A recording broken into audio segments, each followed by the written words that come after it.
자, 전 시간에는 저희가 1장의 그 스토리를 살펴봤는데, 이제 이 시간에는 2장, 정책학의 스토리가 어떻게 되는지 한번 보도록 하겠습니다. 자, 정책학은 1951년에 해롤드 라스웰이 정책 지향이라는 논문을 쓰면서 처음 정책과학이 연구가 됐고, 그 전에는 정책과학이 없었어요. 정책은 좀 행정학 강론 중에 후발 학문이에요. 늦게 시작됐어요. 근데 50년대 처음 재창이 됐는데 그것도 바로 스포트라이트를 받지 못했습니다. 행태과학이, 그때는 행태과학이 여기서 워낙 위세가 등등했기 때문에, 그러니까 이 생체 비발은 후진공룡 이론이고, 이 행태론에서 미국의 선진국은 행태론에서 바로 신행정론으로 갔던 거거든요. 그래서 이 1950, 60년대는 미국 국내적으로는 행태론이 대세였기 때문에 이 정책과학이 처음 나왔지만 빛을 보지 못했어요. 그러다가 요 신행정론은 요때에 다시 재조명을 받기 시작을 했어요. 자, 그래서 우리가 정책과학의 그 발달 배경을 보면, 정책과학은 1951년 해롤드 라스웰이라는 학자가요, 행정은 정책을 지향해야 한다. 행정은 정책을 지향해야 된다. 이런 논문을 썼어요. 근데 그때는 51년이니까 격동기도 아니었고, 스포트라이트를 못 받았어요. 자, 그러다가 행태과학에 밀렸다가 1960년대 말에, 이때가 이제 격동기, 요 시기예요. 격동기. 요 시기. 자, 이제 국내 문제가 막 생기니까, 그러면서 존슨 행정부가 그레이트 소사이어티, 위대한 사회 정책을 폈는데 그게 실패로 돌아가요. 엄청난 예산을 투입해서 했는데 오클랜드 사업 같은 그런 사업들이 실패로 돌아가면서 이제는 정책을 다뤄야 된다, 연구해야 된다 하면서 데이비드 이스턴이 후기 행태주의를 정치학에서 끌고 들어옵니다. 후기라는 게 이게 행태론의 반기를 드는 거거든요. 그러면서 이제 행정은 적실성을 띄어야 되고, 그 다음에 실천성을 지녀야 된다, 이런 얘기가 나온 거예요. 자, 그러다가 여기서 이제 다시 힘을 받은 다음에 1970년대 초에 예켈 드로우라는 학자가 지금의 정책과학의 틀을 완성을 시킨 거예요. 드로우가. 그래서 라스웰 창시자고, 드로우는 정책과학을 완성한 사람.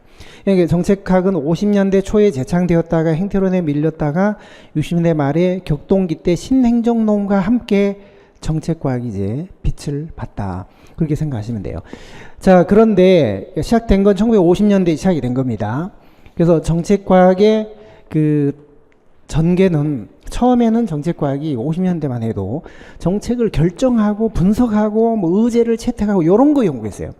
그러다가 70년대 이때는 아까 그레이트 소사이티 같은 게 실패하면서, 아무리 좋은 정책도 실패하면 무슨 소용이냐. 그래서 정책이 집행이 제대로 되고 있는지 집행을 연구하자. 그래서 이렇게 바뀐 거예요. 자, 그래서 우리가 정책학의 그 어떤 그 연구 영역을 보면 이제 이런 식으로 되죠. 이런 식으로. 자, 정책과학은 이제 어떤 문제가 생기면 이제 사회가 이리로 나가야 되는데 사회가 이쪽으로 나가고 있다. 공감병들을 사람 취급해야 되는데 정말 죄인도 아니고 하인도 아니고 그건 잘못됐다. 문제다. 이상은 여기인데 현실은 지금 이쪽이다. 따라서 이상과 현실 간의 괴리, 이걸 흔히 사회 문제라고 해요. 사회 문제. 이 중에 정보가 해결이 가능하고 해결할 필요가 있다라고 느껴서 그걸 정식으로 문제로 채택을 하면 그게 정책 의제의 설정이잖아요. 정책 의제의 설정. 자, 그게 이제 정책 의제의 설정입니다. 제일 먼저 이제 그게 있어야 되고, 그 다음에는 이 문제를 어떤 방향으로 해결해 나갈 것이냐, 해결 방향을 설정해야 돼. 그게 정책 목표입니다. 정책 목표. 당장 이렇게는 안 되더라도 뭐 이렇게 가자든지, 정책이 나아가고자 하는 바람직한 상태나 방향을 설정해야 돼요. 그게 정책 목표예요. 그러고 나면은 그 목표를 달성하기 위하여 어떤 대안들이 있는지를 다 찾아서 비교 분석해서 결과를 예측하고 하는, 그게 정책 분석이라는 게 있어요. 분석. 정책 분석. 분석을 해서 최종 결정자한테 넘기면 결정자가 그걸 토대로 이제 최종 판단을 딱 하는데요. 거기까지가 합쳐지면 정책 결정이라고 해요. 그럼 결정된 정책은 이제 행동으로 옮겨야 될 거 아니에요. 집행. 근데 집행을 하려면 언제 누가 무엇을 어떻게 할 것인지를 전략을 짜야 돼요. 집행 전략을 짜야 되는데 그게 바로 기획이에요. 기획. 그러고 나서 집행한 다음에 목표가 얼마나 달성됐는지, 문제가 얼마나 해결됐는지 평가를 해봐야 돼요. 7번째, 평가랍니다. 만약에 잘못된 정책이 있다, 기획이 잘못됐다, 대안이 잘못됐다, 뭐 집행이 잘못됐다면 그거를 수정해야 돼요. 수정해. 그게 피드백이에요. 피드백. 환류. 그러니까 모든 정책은 내용은 다르지만 기본적으로 이런 단계를 거치도록 되어 있습니다. 이런 단계를 기본적으로 이게 거치도록 되어 있거든요. 자, 이 중에 노란색으로 되어 있는 요 내용이 정책 과정 중에서도 핵심 과정이에요. 그래서 대부분의 정책학 책을 보면 정책 의제를 어떻게 설정하는가, 의제론, 분석론, 집행론, 평가론 이렇게 돼 있어요. 대부분. 자, 그런데 요게 이제 1950년대 정책과학이 처음 등장했을 때는 주로 정책 의제론을 주로 연구했어요. 다원론, 뭐 선량주의, 다원주의 이렇게 다 50년대로 50년대부터 60년대 초까지. 그리고 60년대에는 주로 정책 결정론을 연구를 했어요. 70년대는 정책이 제대로 집행이 안 되고 자꾸 실패하니까 정책 집행론을 연구하게 된 거예요. 그래서 정책 의제론, 정책 결정론, 정책 집행, 그 다음에 이제 평가까지 있었거든요. 이런 식으로 정책론도 이제 연구가 된 거죠. 그러니까 이 과정이야 놓고 보면 결국 어디서부터냐면 1950년대 여기서부터 70년대 여기까지 정책과학이 주로 연구가 됐어요. 정책과학은 딱 그 시기에서도. 자, 그러면 정책 의제론 중에서는 우리가 이제 대표적으로 생각할 수 있는 것이 의제 설정을 누가 주도하는가. 이게 가장 핵심이에요.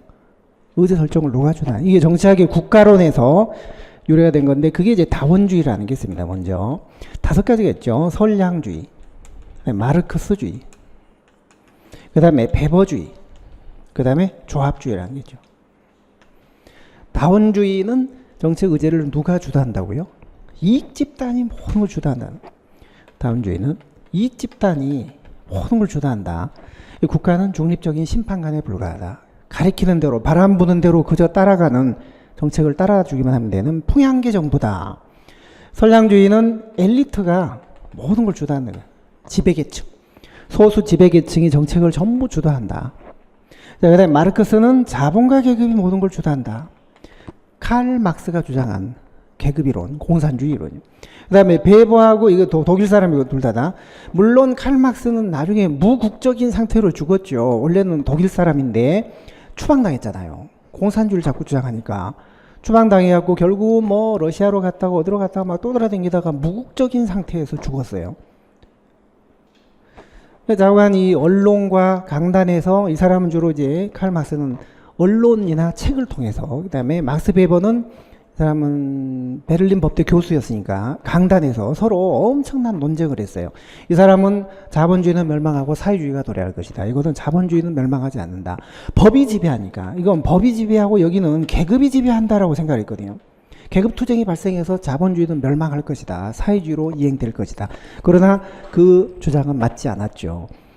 둘이 독일에서 엄청난 논쟁을 했던, 조합주의는 이탈리아고요. 이탈리아. 그래서 이 두 개는 미국에서 생긴 논쟁이었고 요 세 개는 유럽에서 생긴. 근데 조합주의는 결국 이 국가가 주도한다는 거죠. 이 두 개는요. 국가가 주도한다. 이거는 자본가 계급이 주도하고 국가는 자본가 계급의 이익을 들어주는 도구에 불과하다. 요거는 엘리트가 주도한다. 그거는 이익 집단이 모든 걸 주도한다. 국가는 중립적인 심판관이다. 이런 이론이 의제론에 이제 있었어요. 이게 5가지. 이게 가장 핵심이고.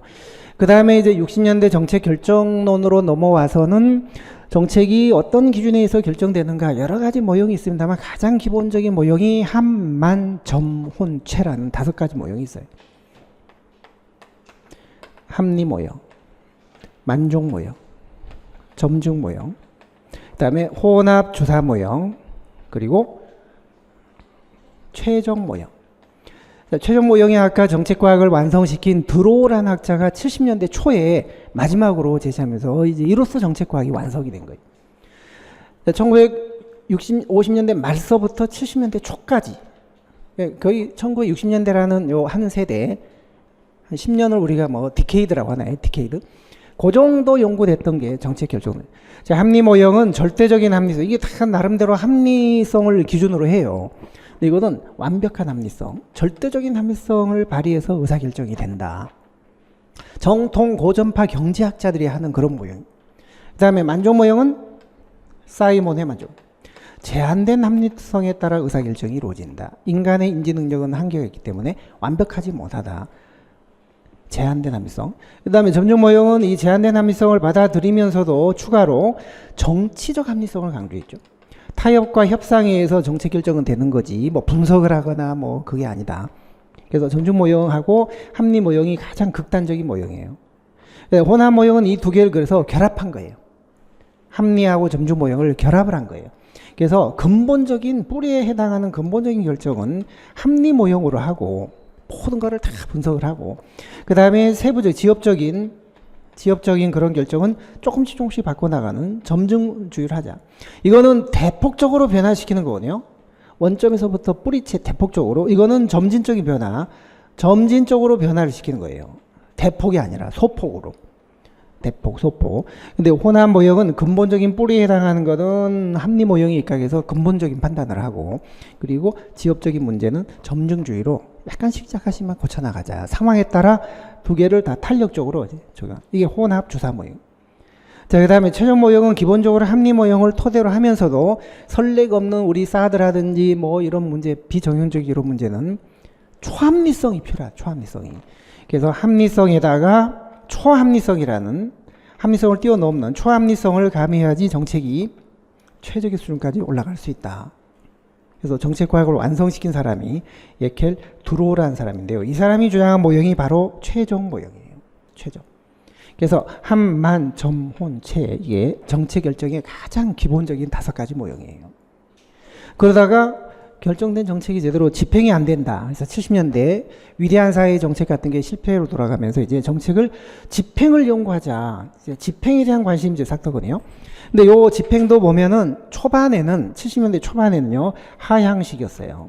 그러다 나중에 상향식이 나왔고 나중에 이제 통합형이 나왔어요. 하향식, 상향식, 통합형. 자, 그런데 하향식은 정책이라는 거는 결정자가 정해주면 내리 그대로 집행만 하는 게 성공적인 집행이다. 이렇게 하라 그러면 이렇게 하고 저렇게 하라 그러면 저렇게 해야지. 이게 하향식이에요. 결정된 그대로 명령에 따라 그대로 집행되는 게 가장 바람직한 집행이다. 근데 상향식은요. 정책 집행이란 결정자의 의도대로만 집행되는 게 아니라 집행 현장 상황이 자꾸 변하기 때문에 거기에 변하다 보면 전략도 수정해야 되고 정책도 수정해야 되고 그런 경우가 많다. 따라서 정책이라는 건 아래 현장에 따라 아래서 위로 거슬러 올라가면서 영향을 받는 거지 위에서 일방향적으로 이렇게 내려오는 게 아니다. 아래서 위로 올라가면서 영향을 미친다. 이게 상향식이에요. 그런데 이제 하향식은 보면 단계가 있다는 단계가 정책 집행하는 게 위에서 결정해주면 그냥 일방향으로 내리 집행돼야 된다. 단계. 여기는 그런 게 없다는 거예요. 올라가면서도 영향을 미치기도 하니까 일방적인 단계가 아니란. 자, 그 다음에 요거는 규범적인 접근법이에요. 집행이란 무릇 이래야 된다. 저래야 된다. 이렇게 집행하는 게 바람직하다. 어떤 규범적인, 이상적인, 연역적인, 직권적인 그런 집행을 강조를 해요. 그러나 상향식은 그게 아니라 규범이 아니라 실증적인 집행이에요. 집행 현장에서 벌어지고 있는 일들을 연구하고 들여다보면서 전략을 수정을 하기 때문에 이렇게 집행하는 게 바람직하다 이런 게 없어요. 그때그때 현장에 따라 늘 적응해야 돼. 그러니까 이상이 아니라 이거는 현실적인 집행, 이거 연역이 아니라 귀납. 집행 현장을 쭉 돌아다녀 보면서 거기서 결론을 나중에 얻어내는 거예요. 직권이 아니라 분권화된 역동적인 과정으로, 이거는 기계적인 과정으로 보거든요. 이건 상당히 동태적인 과정으로 봅니다. 집행 현장에서는 많은 변수가 영향을 미치는 그런 동태적 과정이다. 루틴화된 절차에 따라 반복적으로 기계적으로 일사불란하게 집행되는 게 아니다. 그런 입장이 상향식 입장이에요. 그래서 집행에도 보면 이제 나중에 이게 통합이 생겼는데요. 하향과 상향이 있고, 결정 모형에는 5가지 모형이 있고, 정책 의제로는 기본적인 게 이런 5가지 모형이 이제 있었던 거예요. 자, 이게 정책학에서의 그 흐름입니다. 1950년대부터 한 70년대까지 있었던 정책학에서의 흐름이에요. 정책 의제론, 결정론, 집행론, 나중에 80년대까지 이제 평가론이 이루어졌던 거예요. 자, 그 다음에 이제 세 번째는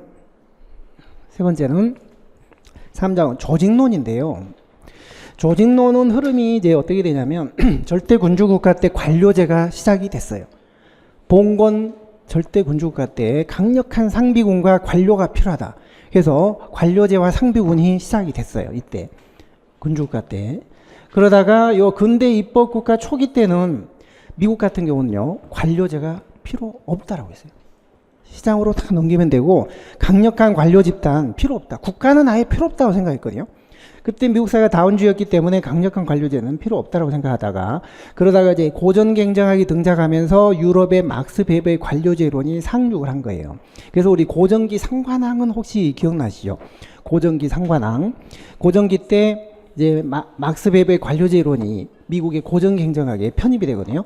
그래서 윌슨하고 테일러하고 베버하고 합쳐서, 이 사람은 과학적 관리론을 주장하는 사람이고, 이거는 행정관리설을 주장하는 사람이고, 이거는 관료제 이론을 주장하는 사람인데, 이 관자가 3개 들어가기 때문에 제가 고전기 상관왕이다라고 하는데요. 테일러, 윌슨, 베버리엄 패러다임이라고 해요.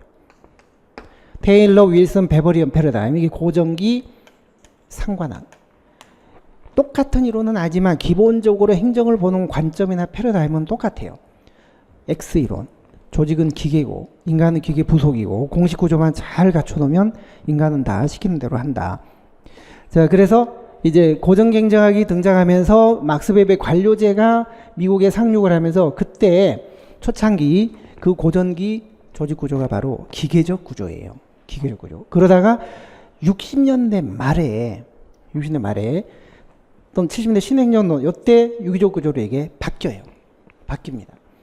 자, 그런데 고전적 조직에서도 이때가 이제 고전적 조직이고요. 이게 현대적 조직인데, 고전적 조직 중에서 인간관계론에서는 약간 신고전적 조직론이라고 해요. 그러니까 조직이론의 그 변천도 기계적 구조 대 유기적 구조로 보는 사람도 있죠. 로비는 그렇게 보거든요. 로비라는 학자는 그렇게 분류를 하지만, 왈도 같은 학자는 고전, 신고전, 현대 이렇게 구분합니다. 이게 고전이에요. 고전. 과학적 관리론 때 봤던 이게 고전이고, 그 다음에 인간관계론 때는 이걸 부정하진 않지만 그 속에 비공식적인 요인, 인간을 더 중시했던 게 신고전적 조직이론이에요. 그리고 이런 것도 이제 현대적 조직이론이에요. 그러나 가장 대표적으로 조직론에서는 흔히 기계적 구조하고 유기적 구조를 이제 대비를 시키는데요. 기계적 구조가 바로 이런 구조죠.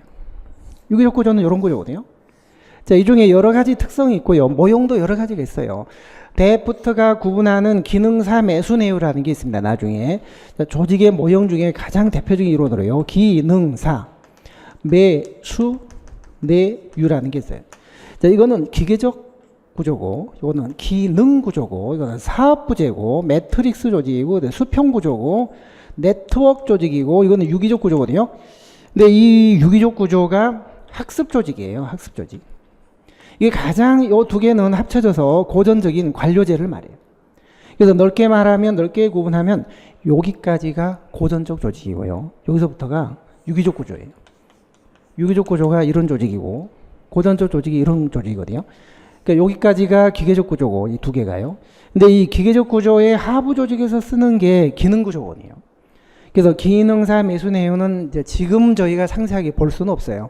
지금 진정한 초심자들한테 복잡하니까 나중에 조직론에 가서 보시되, 다만 이런 조직 여러 가지 모형이 있다는, 기계적 구조는 주로 이런 거고, 유기적 구조는 이런 것들을 주로 말하거든요. 사업 부재, 매트릭스, 수평 구조, 네트워크 구조, 그 다음에 학습 조직 같은. 그런데 가장 큰 차이는, 기계적 구조와 유기적 구조의 가장 큰 차이는 이 5가지예요. 이제 이거는 워낙 중요하니까 지금부터 자꾸 들어놓으시는 게 좋아요. 자, 요를 흔히 기계와 같은 조직이다. 이건 살아있는 유기체와 같은 조직이라는데, 이건 죽어 있어요. 조직이 기계예요. 인간은 기계 부속이에요. 요거는 살아있어요. 환경과 상호작용을 하면서 막 움직여요. 자, 그래서 이 기계적 구조는 고전적 조직이고, 유기적 구조는 일반적으로 이제 현대적 조직이라고 하는데요. 기계적 구조의 5대 특성이 있는데 5대 특성 이거는 첫 번째 분업을 많이 해요. 분업.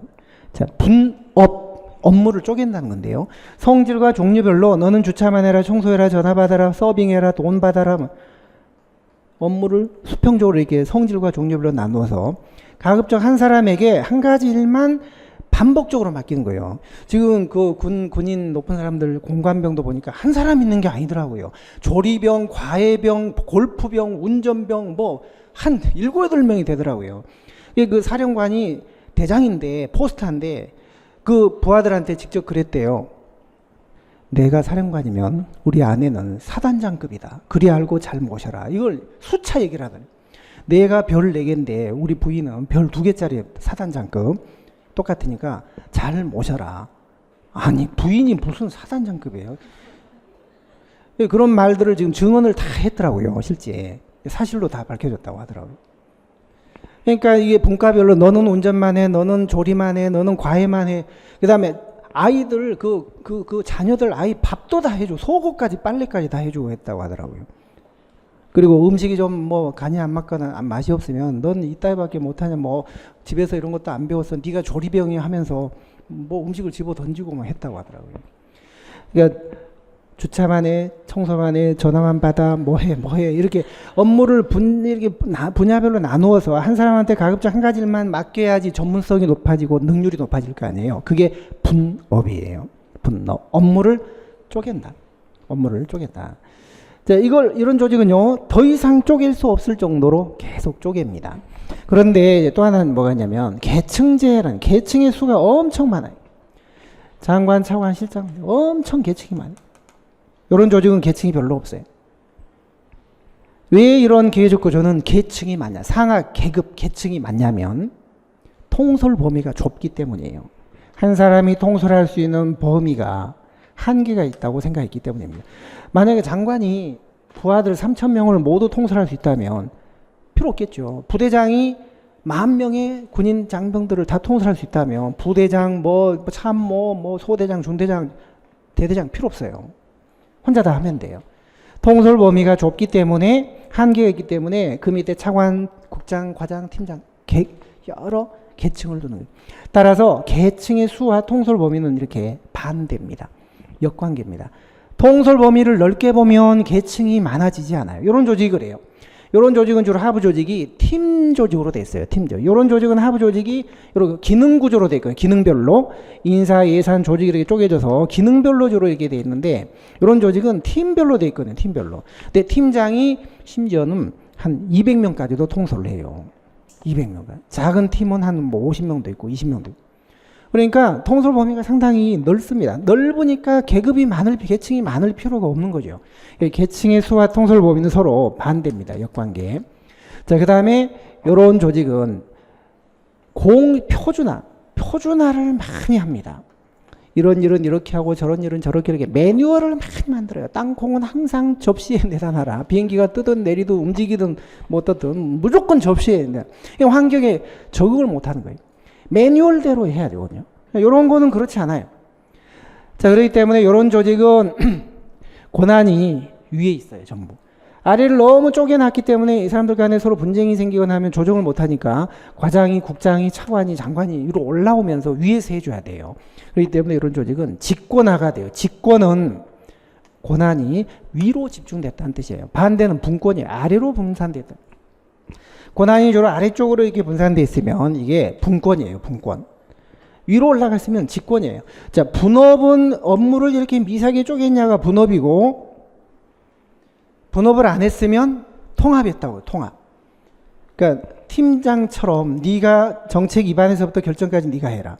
디자이너 당신이 디자인해서 최종 완제품 만들어낼 때까지 네가 책임져라. 이렇게 하면 이거는 업무를 분업을 한 게 아니에요. 이거는 통합이에요. 근데 이거는 미세하게 전부 쪼개놓은 거예요. 분업의 반대말은 통합이고 분권의 반대말은 직권이에요. 그래서 흔히 여러분들이요, 혼동을 많이 하시는데 워낙 중요하니까 지금서부터 자꾸 이거는 좀 몇 번을 들으셔도 이거는 뭐 손해 볼 게 없어요. 나쁠 게 없어요. 자, 예를 들면 기계적 구조는 분업은 엄청 많이 돼 있어요. 분업. 청소, 발레, 주차, 전화. 그런데 분권은 안 돼 있어요. 분권은. 왜냐? 권한이 위로 가 있거든요. 식당 주인한테 다 가 있거든요. 업무는 미세하게 쪼개져 있기 때문에 분업은 돼 있지만 분권은 안 되는 거예요. 분업과 분권이 뭔 차이입니까? 완전히 다른 거예요. 분업은 성질별로 이렇게 수평적으로 쪼갠 거예요. 분권은 위에 있는 권한을 아래다 내리는 게 분권이고 위로 갖다 바치면 직권이 되는 거예요. 그러니까 분업은 수평적인 개념이고 분권 직권은 수직적 개념이에요. 식당 주인이 다 하면 직권이고 주방장이나 뭐 이런 사람한테 내려가 있으면 분권이고 혼자서 북치고 장구치고 발레 뭐 청소 전화 전부 다 하면 그거는 분업이 안 돼 있는 거고 쪼개져 있으면 그건 분업이고 그래요. 그러니까 분업은 골란도나 난이도는 비슷한데 옆으로 이렇게 쪼개는 게 분업이고 분권은 엄청 어려운 일을 아랫사람한테 내려보내주는 게 분권이에요. 이런 조직은 반대로 분업은 별로 안 돼 있지만 분권은 돼 있어요. 분업은 별로 안 돼 있어요. 팀장이 처음부터 끝까지 다 해요. 주방장이 재료 사서 음식만 내는 거 다 해요. 분업은 별로 안 돼 있어요. 그렇지만 권한은 주방장한테 팀장한테 권한이 다 내려가 있어요. 식당 주인이 아니라 내려가 있어요. 그러니까 이거는 반대입니다. 요거하고. 자, 그래서 요 유기적 구조는 요 5가지 특징이 반대로 나타나요. 자, 분업 별로 안 돼 있어요. 분업 안 돼 있습니다. 계층의 수가 작아요. 통솔 범위는 넓어요. 매뉴얼 이런 거 없어요. 직권화 안 돼 있어요. 분권화 돼 있어요. 그러니까 이런 조직은 환경이 불확실하고 유동적이기 때문에 그때그때 바로 대응을 해야 되니까 아랫사람한테 권한을 다 주는 거예요. 근데 이런 조직은 불확실성이 낮기 때문에 안정돼 있고 변화가 없으니까 이건 이렇게 해라 저렇게 매뉴얼 딱 만들어서 매뉴얼대로만 하니까 하급자들이 권한을 가질 수가 없는 거예요. 그래서 직권화가 되는 거예요. 직권화, 이런 건 분권화. 그래서 옛날에는 행정환경이 안정적이고 변화무쌍하지 않았기 때문에 이런 조직이 적합했는데 요즘은 너무 불확실하고 예측이 불가능하기 때문에 일선에서 신속히 대응을 해야 되니까 이런 유기적 구조가 나타나게 됐다. 이런 조직이 대표적으로 관료제 조직의 전형적인 형태예요. 이 기계적 구조가요. 기계적 구조라는 게 전형적인 관료제 조직이에요. 근데 이런 유기적 구조는 관료제를 탈피하는 탈관료제적 조직이에요. 그 시점이 1970년대 초 신행정론 때 주로 조직이 그렇게 바뀐 거예요. 자, 그래서 여기까지는 기계적 구조가 지배했다면 여기서부터는 탈관료제가 나타났다. 그 현대 산업 사회는 주로 관료제가 거의 다 지배를 했다고 보시면 돼요. 그러나 근대 입법국가 때는 정부 관료제 역할이 크지 않았기 때문에 시장에서 모든 걸 했으니까 아예 관료제가 불필요하다고 생각했어요. 여기서는요. 역관주의 때만 하더라도 그랬어요. 그러다가 미국에서는 이런 군주국가를 경험하지 못했지만 군주국가를 경험했던 나라는 강력한 상비군과 관료 집단이 있기는 했어요. 물론 그 관료제는 봉건 관료제죠. 지금의 직업 관료제가 아니죠. 봉건 관료제. 그러나 관료제의 역사가 여기서는 있기는 했어요. 그러니까 지금의 우리 실적 관리 시험 봐서 뽑는 실적 관료제, 직업 관료제 그거는요. 여기서부터 시작이 됐다. 유럽의 관료제론을 여기서부터 이제 받아들였다. 70년대 유기적 구조로 바뀌었다. 그래서 조직론의 그 스토리는 이런 식으로 되어 있다라고 보시면 돼요. 자, 그러면 사장의 인사행정, 사람을 부리고 관리하는 인사행정의 흐름은 어떻게 되는지 혹시 초심으로 돌아오신 분은 기억나시죠? 엽실직대 그겁니다. 엽실직대. 자, 행정학이 성립되기 직전에는 역관주의가 이 폐단 때문에 펜들턴법이 만들어졌고 그때 실적주의가 확립이 돼요. 거기서부터 행정학도 같이 시작이 돼요. 행정학도 과학관료랑 함께 같이 시작이 됩니다. 자, 그러다가 직업관료제. 물론 미국은 직업관료제라는 게 없었죠. 그러나 이제 꼭 미국만을 기준으로 하는 게 아니기 때문에요. 실적주의를 토대로 직업관료제가 나타났고 요 두 개의 문제점 때문에 이제 대표관료제 할당제가 생긴 거예요. 할당. 자, 이 흐름을 조금 더 구체적으로 살펴보도록 하겠습니다. 자, 인사행정의 흐름을 볼게요. 이게 흔히 우리가 이제 엽실직대 이렇게 암기를 하는 건데요. 자, 인사행정은 제일 먼저 역관제라는 게 있었어요. 자, 선거에서 승리한 정당이 공직을 마음대로 처분할 수 있다. 자, 그러다가 실적제가 등장을 했죠. 이 실적제를 토대로 직업공무원제가 나온 거예요. 그 다음에 이 둘의 문제점 때문에 적극적 인사행정이 나왔는데 그 적극적 인사행정의 가장 대표적인 제도가 대표관료제예요. 대표적인 제도가 대표관료제예요. 자, 그러면 역관제란 뭐냐? 아까 제가 국민이 정당을 선택하고 정당이 관료를 임명하면 관료는 집권 정당에 충성하고 국민들한테 간접적으로 책임을 지는 거. 그게 바로 역관제였거든요. 근데 이제 이게 미국에서는 스포일 시스템 해서 역관제 이렇게 불렀어요. 역관제. 공직을 전리품처럼 취급하는 거예요. 선거에서 이긴 정당을 공직을 전리품처럼 나눠주는 거예요. 농공행상식으로 나눠주는 거예요. 근데 영국은 역관주의를 경험하지 못했습니다. 정실주의라고 불러요. 정실. 패트론 시스템이라고. 패트론. 정실주의. 후원주의. 그러니까 공직을 빈자리가 생길 때마다 이게 하나씩 앉히는 그런 개인의 요 두 개 차이는요. 이거는 정치적인 연고고 요거는 개인적인 연고예요. 요거는 정치적인 연고, 정당에 대한 충성도, 정치적 보상, 이거는 개인적인 친분, 학연, 지연, 혈연 그런 차이. 그래서 이거는 정당 정치가 고도로 발달하면서 나온 그 제도지만 영국은 정당 정치하고 관계없이 개인적인 어떤 친분에 따라 주는 제도. 영국의 인사는 우리한테 큰 의미가 없거든요. 크게 생각하지 마시고요. 미국의 역관주의가 이제 이렇게 생겼는데 문제는 아까 부패된 정치로부터 행정이 자꾸 오염돼서 더 이상 행정과 정치를 오염되게 할 수가 없다. 그래서 행정과 정치를 분리시키자. 그래서 행정은 이제 정치가 아니라 민간의 경영처럼 다뤄야 된다. 그러려면 전문가들을 뽑아야 된다. 그게 바로 1883년 펜들턴법이라는 법이에요. 이걸 이제 이론적으로 뒷받침했던 법이 1887년이요. 우드로 윌슨의 행정의 연구라는 논문이었거든요. 이거는 실적주의를 표방했던 법이고, 자, 그래서 이제 실적주의가 미국에서는요, 1883년 펜들턴법에 의해서 이제 확립이 된 거예요. 자, 이때부터 공개경쟁 채용시험제도가 확립되고 중앙인사기구가 만들어지고 이제 중앙에서 인사를 다 이제 전문적으로 하게 되는 그런 제도가 생긴 거예요. 근데 이제 영국은 1855년부터 1812년까지 왕령 같은 거에 해당하는 추밀원령이라는 게 있었어요. 추밀원령. 우리 대통령령에 해당하는 그때 당시 왕령 같은 거에 해당하는 추밀원령이 거기서 이제 역시 공채가 도입되고 공개경쟁 채용시험이요. 그리고 인사위원회 같은 것도 이제 만들어져요.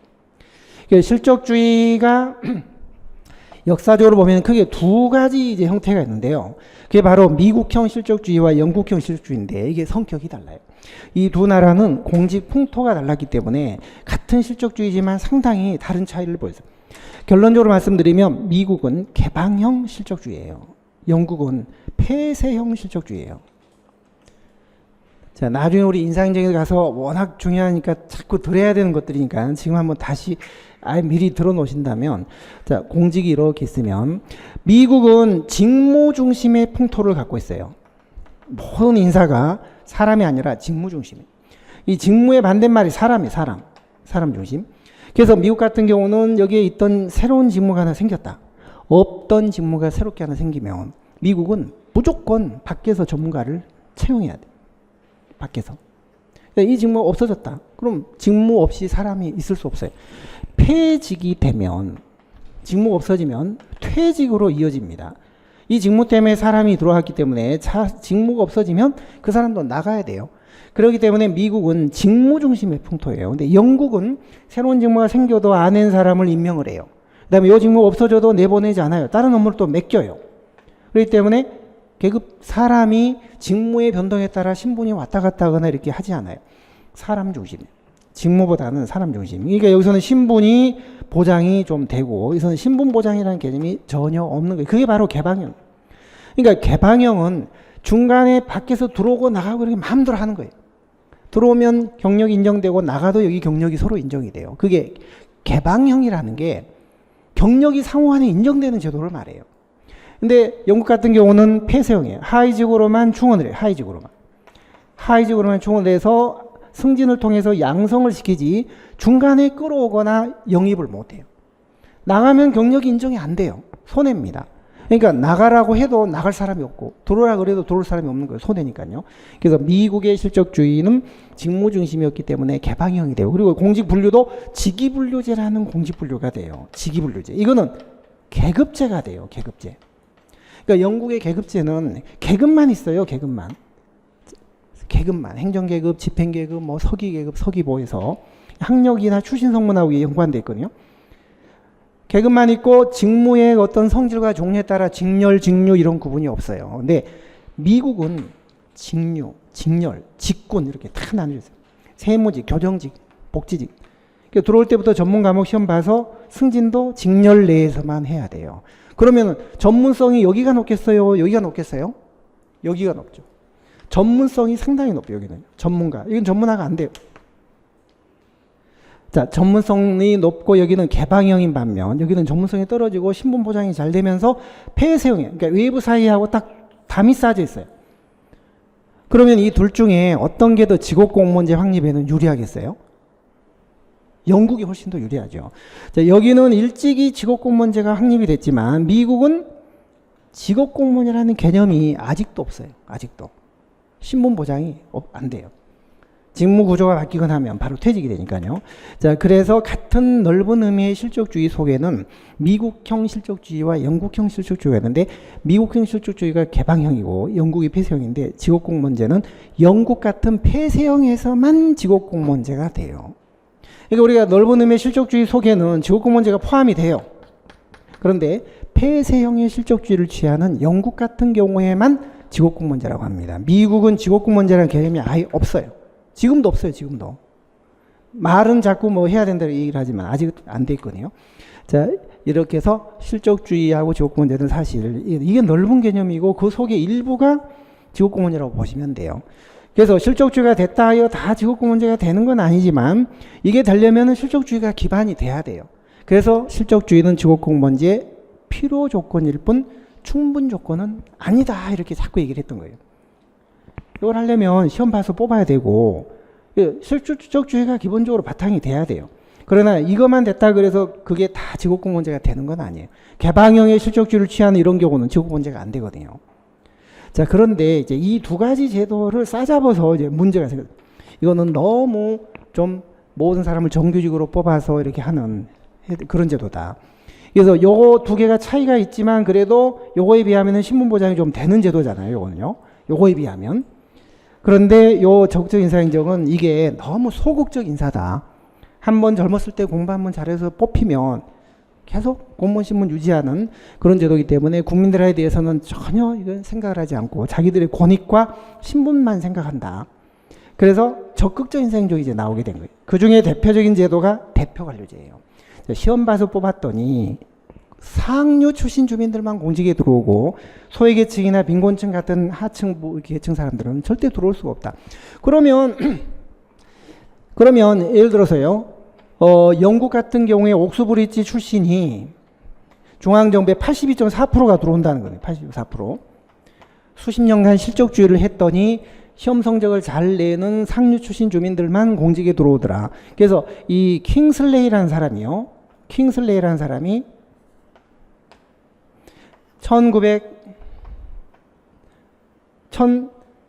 1940년대 이 영국 중앙정부의 구성을 연구를 해봤어요. 1944년도에. 그랬더니 옥스브리지 인류대 출신 사람들이 82.4%를 차지하고 있더라. 놀라운 결과가 발견이 돼요. 자, 그러면 이제 이때 어떤 논리가 만들어졌냐면 출신 성분이 행태를 결정하고 행태가 행동을 지배할 것이다. 따라서 노동자 출신 공무원들은 늘 노동자를 생각하는 마음가짐을 가지게 되고 또 그게 정책으로까지 행동을 할 것이다. 그런데 이 앞쪽에 출신 성분이 행태를 결정한다. 이게 1차적 대표예요. 그 다음에 행태가 행동을 지배한다. 정책까지 이게 반영이 될 것이다. 이게 2차적 대표인데요.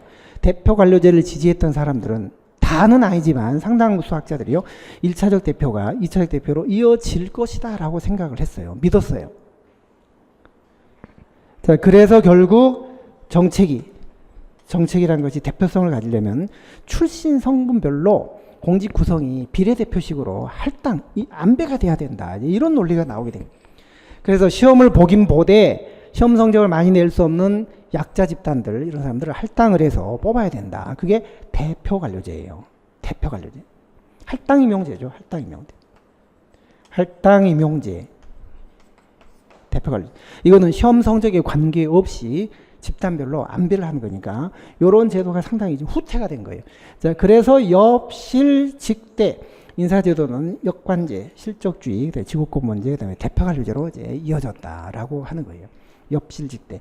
자, 그래서 행정학이 처음 성립되기 이전에는 역관제가 있었고, 행정학이 처음 성립될 때는 시험 봐서 뽑았던 실적주의가 지배했고, 그 다음에 그 실적제를 토대로 지구권 문제가 이제 미국은 아니지만 이제 있었고, 전체적으로 보면, 그 다음에 이 두 제도의 문제점 때문에 좀 더 적극적인 인사행정, 대표관료제라는 할당제가 나오고요. 그게 할당제가 나온 시기는 70년대 신행정학 때예요.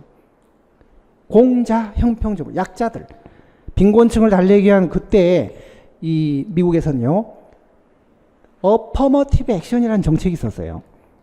어퍼머티브 액션. 이게 적극적 조치라는 뜻이거든요. 적극적 조치. 이게 평등 고용 조치인데, 그러니까 시험 성적을 많이 낼 수 없는 사람들도 좀 뽑자. 그게 바로 위대한 사회 정책의 일환으로 등장이 된 거 이게요. 그레이트 소사이어티의 일환으로 인사 정책이 이렇게 AA, 어퍼머티브 액션, 적극적 조치, 긍정적 조치라는 제도가 있었는데, 그게 바로 할당제를 미국식으로 도입한 제도가 적극적 조치라는 제도였습니다. 자, 이렇게 해서 인사행정이 이제 변천을 한 거예요. 자, 그러면 재무행정, 예산도 요거 시대별 흐름하고 또 연관되어 있거든요. 예산도. 품목별 예산, 성과주의 쭉 있는데 이것도 요거하고 많이 연관이 돼 있어요. 시대별로. 요즘 이 마지막에 참여 예산을요, 파티시페터리 버제팅 시스템에서 또 PBS라고 이제 이름을 쓰더라고요. 그러니까 우리 예산제도의 변천에는 PBS란 말이 많이 나와요. 품목별 예산, PBS, 성과주의, 그 다음에 PPBS, 계획예산, 그 다음에 MPBS, 신성과주의, 그 다음에 TBS, 파티시페터리, 파티시페이션 그 형용사예요. 파티시페터리 버제팅 시스템, 참여 예산, 주민 참여 예산, 90년대요. 이렇게 변천을 했는데, 요 흐름은 조금 쉬었다가요. 조금 쉬었다가 다음 시간에 정리를 하겠습니다. 요거 정리하고 6장의 화류 책임론의 변천이 있었고, 마지막 7장의 자치론의 변천이 또 나오거든요. 그 세 개가 남았는데 조금 쉬었다가 정리를 하도록 할게요.